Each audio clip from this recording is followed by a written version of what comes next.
என்ன பண்ணுறாங்க, அந்த பணம் கொடுத்து அவங்க என்ன பண்ணுறாங்க, தாவா பண்ண வைக்கிறாங்களா இல்லையா? இவர் கூட சமீபத்தில் சொன்னார்ல, சவுதியுடைய இளவரசர் கூட என்ன சொன்னார், நாங்கள் வந்து இந்த தாவா பண்ணதுக்கு காரணமே வந்து கோல்டு வார் தான். கோல்டு வாரில் ஆஸ் எ வெப்பன் பயன்படுத்தப்பட்டுச்சு. எது? எங்களுடைய தாவா. வஹாபிசம் வந்து ஆஸ் எ வெப்பனாக பயன்படுத்தி, என்ன மோசமான ஸ்டேட்மெண்ட் இதெல்லாம். ஆஸ் எ வெப்பனாக வந்து பயன்படுத்தி என்ன அப்போ இஸ்லாமிய தாவா வந்து ஹிலாரி கிளின்டன் சொல்கிறாங்களே, ஆப்கானிஸ்தானில் ரஷ்யாவை எதிர்க்க நாங்கள் ஜிஹாதை பயன்படுத்தணும், ரஷ்யாவை விரட்டுறதுக்கு ஆப்கானிஸ்தானை முஜாஹிதீன்களை நாங்கள் தான் வந்து லான்ச் பண்ணோம். அப்போ இந்த ஜிஹாது பாடம் யார் எடுத்திருப்பா? Hillary கிளின்டனும் bill கிளின்டனுமா எடுத்திருப்பா? யார் எடுத்திருப்பா? ஆலிம்கள் தானே எடுத்திருப்பாங்க. ஃபண்டு யார் கொடுத்துருப்பா? இப்போ ஆலிம்கள் இயக்கப்படுறாங்கிறது உண்மை தானே, இயக்கினவங்களே சொல்கிறாங்க தானே. அவங்களே சொல்கிறாங்களே, நாங்கள் வந்து ஃபண்டு கொடுக்குறோம், நாங்கள் தான். அந்த கிளாஸ் யார் எடுத்திருப்பா? இவங்கெல்லாம் ஜிஹாதை பற்றி பேசினா அந்த உயிர் கொடுக்குறது இளைஞர்கள் வந்திருப்பாங்களா? வெள்ளக்காரன் வந்து நம்மளை ஜிஹாது கூப்பிட்றான்ட்டு ஜுப்பா போட்ட ஒரு ஆள் பேசினா தான் நம்புவாங்க. அது தன்னுடைய அந்த பயண கூட்டத்தை வந்து துரோகம் பண்ணுற தலைவனை நீங்கள் பார்த்துருக்கீங்களா? ரசூலுல்லாஹி தன்னுடைய கூட்டத்தையே துரோகம் பண்ணக்கூடிய இந்த தலைவர்களை உருவாக்குனது யார்? நபி ஸல்லல்லாஹு அலைஹி வஸல்லம் பயந்தாங்கல்ல, இதெல்லாம் இப்படி இருக்கக்கூடாது அப்படின்றது. அதாவது தஜ்ஜாலை விட நான் பயப்படுறது வழி கெடுக்கக்கூடிய அந்த தலைவர்களை பார்த்து தான் அப்படின்னு. அப்போது அதே மாதிரி இன்றைக்கி ஐஎஸ்ஐஎஸ் இவர்களுடைய வளர்ப்பு தான். ஐஎஸ்ஐஎஸ்க்கெலாம் எங்கேருந்து பயன்வாசி யார் பண்ணியிருப்பாங்க? வெள்ளக்காரனாக பண்ண முடியும், ஒரு ஆலிம்கள் தான் பண்ண முடியும். சாரா நாசிம் யார்? அவன் எத்தனை பேரை மூல செலவு? அவளாம் கருவி தானே. அவனுக்கு பேக்கில் இருந்த சக்திகள் யார்? பின்னாடி இருந்த அந்த சக்தி இயங்கின சக்திகள்லாம் யார்? இவங்க தான். இன்றைக்கி வந்து ஹிலாஃபத்தை கொச்சைப்படுத்தணும்னாலும் இதே தான் பண்ணுவாங்க. சாரா நாசிம் வாரியான ஒரு ஆட்களை வச்சு ஹிலாஃபத்தை வந்து பேச வைப்பாங்க, அவனை வச்சு சில செயல்களை செய்ய வைப்பாங்க. கடைசி அந்த கொள்கைக்கு மௌலானா மௌதூதி இவங்களுடைய தூண்டுதல் தான் காரணம் அப்படின்னு சொல்லிட்டு கொண்டு வந்து மாட்டுவாங்க. இது எல்லாத்துக்குமே காரணமாக இருந்தது எது? அந்த ஆட்சி மாற்றம், இந்த ரோமர்களோட இவர்கள் போட்ட ஒப்பந்தம், அதனால் ஏற்பட்ட சர்ரா, அதனுடைய விளைவாக ஏற்பட்ட துஹைமா. இந்த துஹைமாவில் ரசூலுல்லாஹ் சொல்கிறாங்க, காலையில் ஒருவன் மூமினாக இருப்பான், மாலையில் காஃபிராக இருப்பான். இது எப்படின்னா, காலையில் சுபு எந்திரிச்சு போவான், தொழுவான், தௌஹீத்வாதியாக இருப்பான், அவனுடைய அரசியல் விவகாரம் காஃபிராக இருக்கும், குஃபருடையதாக இருக்கும், அவனுடைய பொருளாதாரம் குஃபருடையதாக இருக்கும், அவனுடைய அக்கீதா எப்படிப்பட்டதாக இருக்கும்? அரசியல் அக்கீதா என்னவாக இருக்கும்? குஃபரில் இருக்கும். அவன் ஈவினிங் வரும்போது என்ன வருவான்? எங்கேயாவது ஒரு இருக்கக்கூடிய லோக்கலில் இருக்கக்கூடிய கட்சிக்கு எலெக்ஷன் டியூட்டி பார்த்துட்டு வருவான். காலையில் போகும்போது வீட்டிலேருந்து எதில் போவான்? மூமினா தான் போவான். வரும்போது என்ன பண்ணுவான்? ஏதோ ஒரு கட்சிக்கு பாடுபட்டு ஜனநாயகத்தை நிலைநாட்ட போகிறோம்னு சொல்லிட்டு வந்து சந்தோஷமாக உட்காந்துட்டு இருப்பான். எலெக்ஷன் ரிசல்ட்டை பார்த்துட்டு அல்லாஹ் அக்பர்பான். அதில் வந்து இந்த ரிசல்ட்டுக்கு அந்த பள்ளிவாசல்களே நோட்டீஸ் போடுவாங்க. இந்த குருட்டு ஃபித்னா நடக்கும். இந்த துஹைமா டோட்டல் உலகத்தையும் வந்து ஆக்கிரமிச்சு மேட்ச் ஆகுதல் எல்லாமே. காலையில் மூமினாக இருப்பான், நைட்டு காஃபிராக இருப்பான். அப்போ சொல்லுவாங்க ரசூல்லா, அப்போ அவன் காஃபிர் ஆயிடுவானே என்ன? காலையில் வந்துட்டு நைட்டு காஃபிர் அவனே டிக்ளேர் பண்ணிடுவான், இன்னிலேருந்து என் பேர் வந்து அமாவாசை. காலையில் போகும்போது அப்துல் காதர், நைட்டு வந்தவொடனே என் பேர் அமாவாசை, நான் வந்து இஸ்லாத்தை விட்டுட்டேன் அப்படின்னு சொல்லிட்டு என் மனைவி வந்து நான் தலாக்கு எல்லாம் எடுத்துங்க அப்படியே பேசுவான். அவன் போகும்போது அப்துல்லா வருவான், வரும்போது அப்துல்லா வருவான். ஆனால் உள்ளுக்குள்ளே அவன் அதான் ஹக்கீகத்தில் அவன் போய் மறுமை நாளில் நிற்கும்போது எப்படி ஆயிடுவான்? குஃபுரா காஃபிரா தான் தீர்ப்பளிக்கப்படுவான். இந்த ஃபித்னாவுக்கு புள்ளி வச்சது எது? துஹைமா. துஹைமா யாருனால? ரோமர்கள்னால. ரோமர் ப்ளஸ் சர்ரா ப்ளஸ் துஹைமா. இதனால் இந்த ஃபித்னாவை கடைசியாக முஸ்லீமுடைய கேடுகட்ட நிலைமை, இந்த நிலைமைக்கு முஸ்லீம்கள் ஆயிடுவாங்க. இந்த நிலைக்கு பின் இறுதியில் மக்கள் 2 பிரிவாக பிரிந்து விடுவாங்க. கடைசியாக இப்படி நடந்துகிட்டே இருக்கும், 2 பிரிவாக மக்கள் வந்து பிரிஞ்சிருவாங்க அப்படின்னு சொல்லிட்டு இது சொல்கிறேன். இப்போ இந்த ஹதீஸ் இது 2 பிரிவாக பிரிகிறது. மறுபடியும் அப்படியே அந்த ஹதீஸ் போகணும், எது? ரோமர்கள் இங்கே கட் பண்ணிட்டு அங்கே. அப்போ அந்த ஹதீஸில் நபி ஸல்லல்லாஹு அலைஹி வஸல்லம் என்ன சொல்கிறாங்க பார்த்தீங்கன்னா, பிறகு திரும்பி வந்து அந்த உயரமான பகுதியில் தங்கிடுவீங்க. இதெல்லாம் பார்த்தீங்கன்னா ஏதோ காலையில் நடந்து ஈவினிங் முடிகிற மாதிரி இருக்கும். ஏதோ இவங்க 2 பேர் போயிட்டு வர்ற வழியில் சண்டை போட்டு அப்படியே சிலுவையில் முறிச்சு போட்டு அப்படி கிடையாது. இது வந்து டோட்டலாக இது வந்து ஒரு 100 வருஷமே ஆகக்கூடிய ஸ்டோரி. இது இந்த இம்ரான் பைத்துல் முகத்தஸ் அந்த ஹதீஸ் எடுத்திங்கன்னா அதுவும் 100 வருஷம் ஆயிரும்.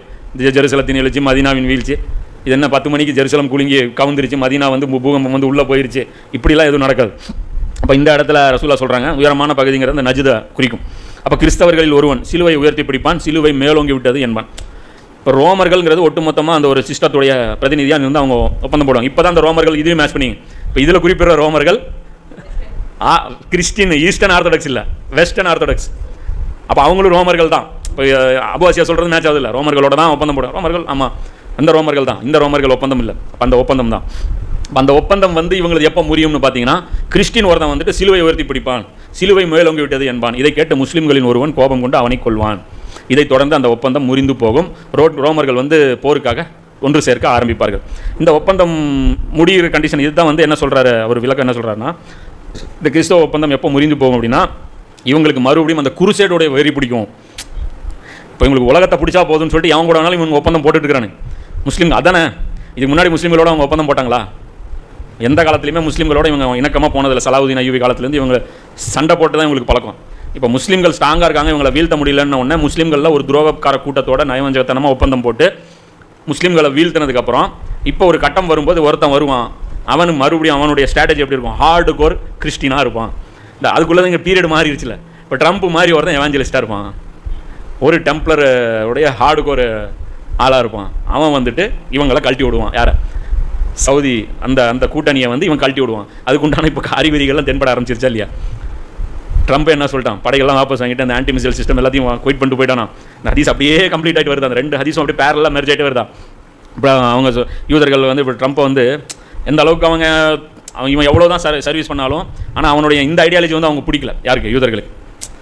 அவன் அந்த கிறிஸ்தவ ஐடியாலஜி அவனுக்கு பிடிக்கல, விரும்பலை. இவன் வந்து உண்மையிலேயே வந்து அந்த யூதர்களை வெறுக்கக்கூடிய ஒரு கேட்டகரியில் தான் இவன் இருந்திருக்கான். என்றைக்காக இருந்தாலும் இவன் ஆபத்து அப்படின்னு சொல்லிட்டு தான் ட்ரம்ப் வந்து ஜெருசலேம் தலைநகராக அறிவிச்சு கூட அவனுக்கு ஏன் யூதர்கள் வந்து அவனை ஜெயிக்க வைக்கல, பைடனை ஏன் கொண்டு வந்தாங்க, அதே தான் காரணம்.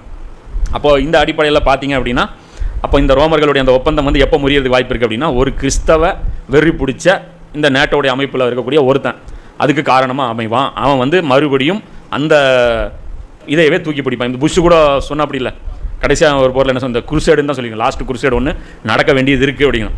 அப்போ அந்த அடிப்படையில் இவர்களுக்கும் நல்லா அடி கொடுக்க வேண்டிய ஒரு தேவையும் இருக்குது அரபுகளுக்கு. இப்போ அரபுகளை யார் தான் அடிப்பாங்கன்னு பார்த்தீங்கன்னா இவங்களே அடிப்பாங்க. இந்த ஒப்பந்தம் போட்ட ரோமர்களே இவங்களை அடிப்பாங்க. இப்போ நேட்டோ கையாலேயே இவர்களுக்கு அடி விழுவும். அப்போ அடி விழுவும் போது இவங்ககிட்ட இருக்க இன்றைக்கி இருக்கிற அந்த ஸ்ட்ரக்சர் வீக் ஆகணும். ஏன்னா ஆஸ் மஹதி வர்றதுக்கு முன்னாடி இவ்வளோ ஸ்ட்ராங்காலாம் இவங்க இருக்கக்கூடாது, இருக்க மாட்டாங்க. ஏன்னா எப்பயுமே எல்லாம் அந்த ப்ரிப்பரேஷன் பண்ணுவாங்க. மதினா போகிறதுக்கு முன்னாடி மதினாவெல்லாம் உடச்சி விட்டான். ரோமுக்கு போகிறதுக்கு முன்னாடி ரோமை வந்து எல்லாம் கொலாப்ஸ் பண்ணி விட்டான். ரசூலா ரோமுக்கு படம் எடுத்துகிட்டு போகிறாங்கன்னா அதுக்கு முன்னாடி அங்கே பிரச்சனை. கிஸ்ராவுக்கு லெட்டர் போடும்போதே அங்கே உள்நாட்டு கலவரம்.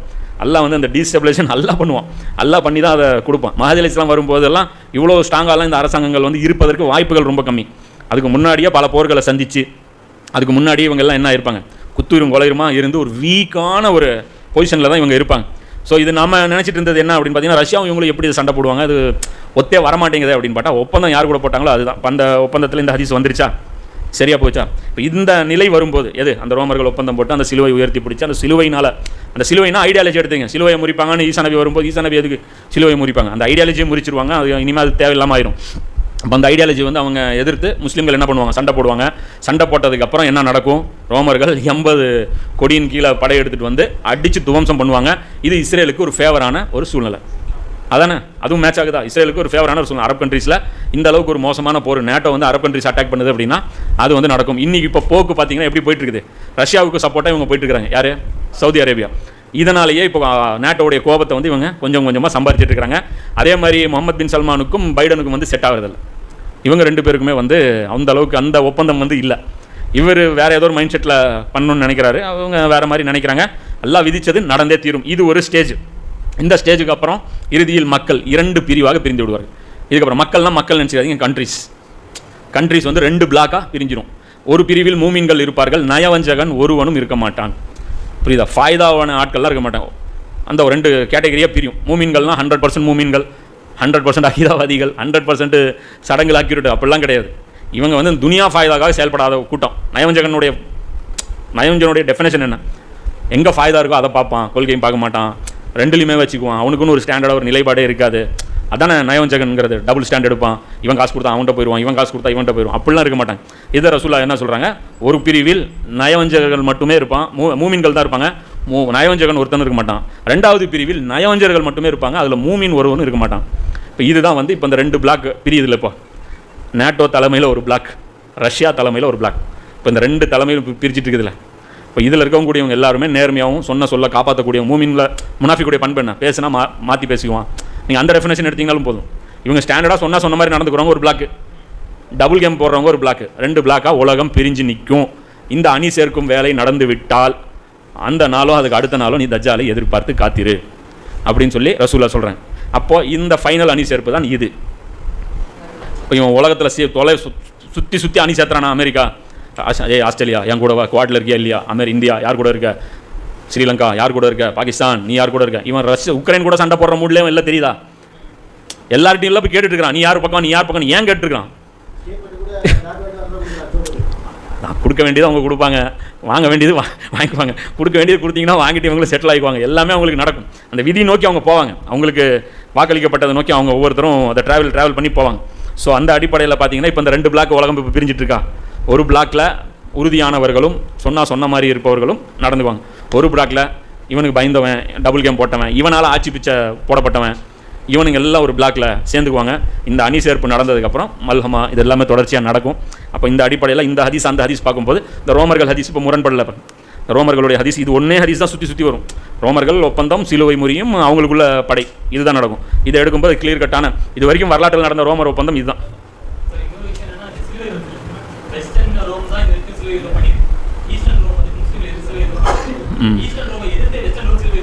அது வேற.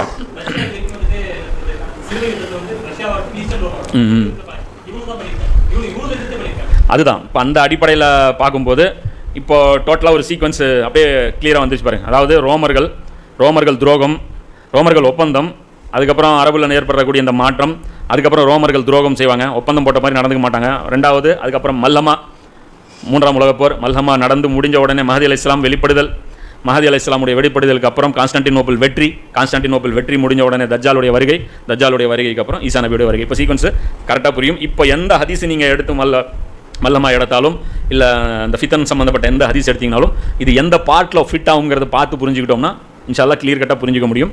அப்படி புரிஞ்சு கொள்ளக்கூடிய பாக்கியத்தை அல்லாஹ் உங்களுக்கும் எனக்கும் தந்தருவானாக. வாஹிர் தவானா அல்ஹம்துலில்லாஹி ரப்பில் ஆலமீன்.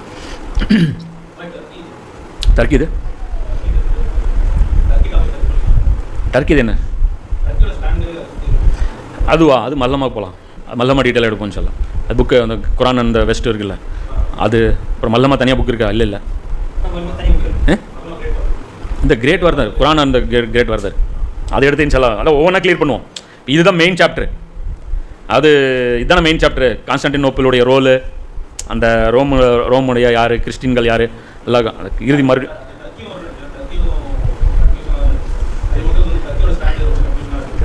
இல்லை அது மல்லமா பார்க்கும்போது தெரிஞ்சிடும். அவரே வந்து என்ன சொல்கிறாருன்னா, இப்போ நீங்கள் இப்போ டர்க்கியை பற்றி சரி ரைட் ஓகே, இப்போ அதிலே ஒரு விஷயமும் சொல்லிடுறேன். இப்போ துருக்கி வந்து இவங்க என்னது கான்ஸ்டான்டினோப்பிளுடைய வெற்றி வந்து இவங்க தானே எடுப்பாங்க. இப்போ இருக்கிறது முஸ்லீம்கள் கையில் இருக்குது அப்படின்னா, இப்போ ரஷ்யா கூட இவங்க வம்பு இழுத்துருக்காங்க. இப்போ உக்ரைனுடைய சர்ச்சு எங்கே போச்சுன்னா இவங்களுக்கு என்ன? உக்ரைனுடைய சர்ச்சு ரஷ்யாவோட சேர்ந்துருந்தா இவங்களுக்கு என்ன, சேர்ந்து இல்லைன்னா இவங்களுக்கு என்ன? இது அவங்களாச்சு, அவங்க பஞ்சாயத்தாச்சு. இல்லை இங்கே இருக்கிற சர்ச்சை வச்சு ஏன் அவங்க ஃபத்வா கொடுக்க வைக்கணும்? புரியுதா இல்லையா? கான்ஸ்டான்டினோப்பிளுடைய சர்ச்சு உக்ரைனுடைய சர்ச்சுக்கு ஏன் ஃபத்வா கொடுக்கணும்? நீ தனியாக போய்க்கோ. இப்போ சீன்றாங்க தானே, வாண்டடா வண்டியில் can I join with you மல்ஹமா அப்படின்னு அவங்களே வர்றாங்க தானே. அப்போ இவங்க திருப்பி இந்த சர்ச்சையும் சேர்த்து பிடிச்சா தானே நியாயம். இங்கே இருக்கிற அந்த சர்ச்சையும் சேர்த்து இவங்க பிடிக்க வைக்கிறாங்களா இல்லையா? இப்போ அதுக்கு தகுந்த மாதிரி இவங்க எல்லாருமே செயல்கள் பண்ணிட்டு தானே இருக்காங்க. அது வந்து இவர் இம்ரான் ஹுசைன் கடைசியாக பேசின இதில் பொறுத்த வரைக்கும் அவர் என்ன சொல்கிறாருன்னு சொன்னாங்கன்னா, கேட்டவங்க சொன்னாங்க. யார் எர்தோகன் பொறுத்த வரைக்கும் நினச்சாருன்னா எப்படி வேணாலும் போகிறதுக்கு வாய்ப்பு இருக்குது, இவர் பார்த்து டிசைட் பண்ணுறது தான். இவர் நினச்சாருன்னா இப்படியும் போகலாம், உல்டாவாக போயிடுச்சுன்னா அப்படியும் சூழ்நிலை மாறலாம் அப்படிங்கிறார். ஆனால் பார்த்தீங்கன்னா அது மாறுற மாதிரி தெரியல, நல்ல அறிகுறிகள் எதுவுமே தெரியல, ரிவர்ஸில் போகிறதுக்கு உண்டானது. இப்போ அதுதான் நான் சொன்னேன், இந்த சீனில் எங்கேயுமே டர்க்கி இல்லைன்னா டர்க்கி இருக்குது. அதாவது என்கிட்ட ஒரு நியூஸ் சேனல் இருக்குது, Ukraine church granted independence by Istanbul's Greek Orthodox patriarch. Greek Orthodox உடைய பெத்தாரியார் வந்து, அதாவது இஸ்தான்புலுடைய பெத்தாரியாஸ் வந்து அவர் சொல்கிறாராம், உக்ரைன் சர்ச்சுக்கு கிராண்டட் இண்டிபெண்டன்ஸ், நான் கொடுக்குற இண்டிபெண்டன்ஸ் வாங்கிக்கோங்க. இதெல்லாம் வந்து என்ன, சர்ச்சுக்காகத்தான் ஒரு சிரியா மேலேயும் படையெடுத்திருக்கா, அப்படியே சர்ச்சுக்காகத்தான் உக்ரைன் மேலேயும் படையெடுத்திருக்கா. அப்படியே அவங்களே வந்து வாண்டடாக வண்டியில் ஏறுவாங்க, சேர்றவங்கலாம் சேருவாங்க.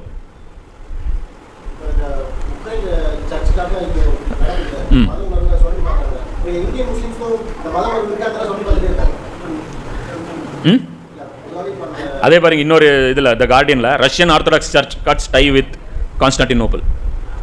Russian Orthodox church cuts ties with Constantinople. இவங்க கட் பண்ணிக்கிட்டாங்க. ரஷ்யன் ஆர்த்தடாக்ஸ் வந்து எதிர்ப்பு தெரிவித்து கான்ஸ்டான்டினோப்பிளை வெட்டி விட்டுருங்க. அதெல்லாம் அந்த ஹீட் பில்ட் ஆகிட்டே இருக்குங்க. சொல்லுங்கள், என்ன சொன்னீங்க?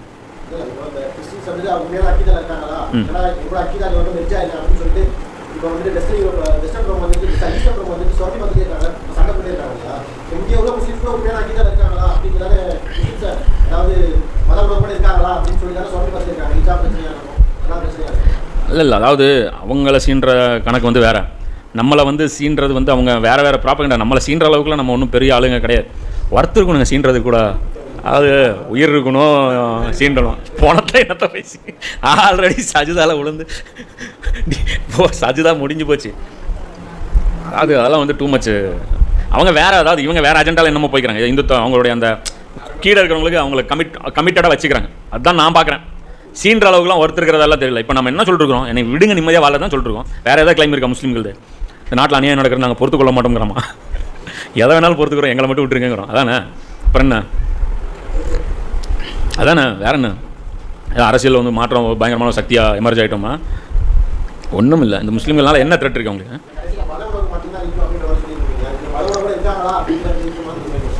அது நான் இருக்க இல்லையா? நீங்கள் ஒன்றும் இல்லை, நீங்கள் ஃப்ரீயாக எங்கேயாவது போயிட்டு ஒரு மொட்டை மாடலில் எங்கேயோ ஒன்று உட்காந்துக்கிட்டு ஒவ்வொருத்தருக்கும் ஒவ்வொரு பக்கம் சோதனை இருக்குல்ல, நம்மளது ரோல் என்னவாக இருக்குன்னு உட்காந்து யோசிச்சு பாருங்க. பைத்தியமே பிடிக்கும்.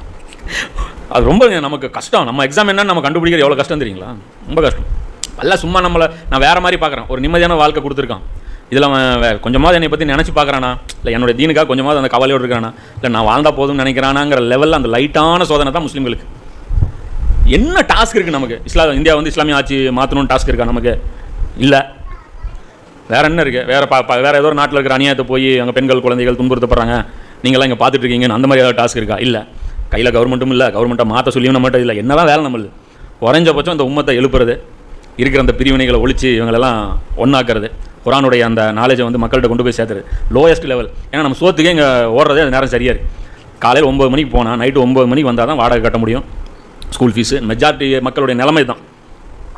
அதில் வந்து ஆட்டம் பாட்டம் கொண்டாட்டத்தில் விழுந்துடாமல் கொஞ்சமாக அல்லாஹ்வுடைய தீனுக்காக டைம் ஒதுக்கி அதற்காக என்னென்ன கான்ட்ரிபியூஷன் பண்ண முடியுங்கிறது தான் பெரிய டாஸ்க் நமக்கு இல்லவே இல்லை இப்போ வரைக்கும்.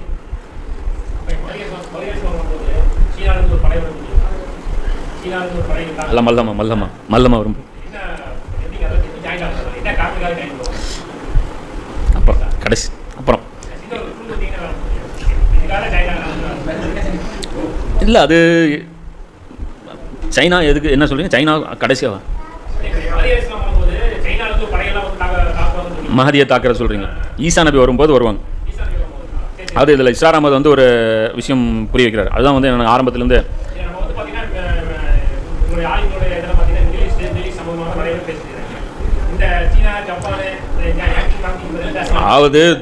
அதாவது துனியாவுடைய மர்கஸா எல்லாம் ஆக்குனது வந்து ஒன்று ஜெருசலம் ஒன்று, அதுக்கப்புறம் வந்து மக்கா ஒன்று. இல்லை சொல்கிற புரிஞ்சுங்க.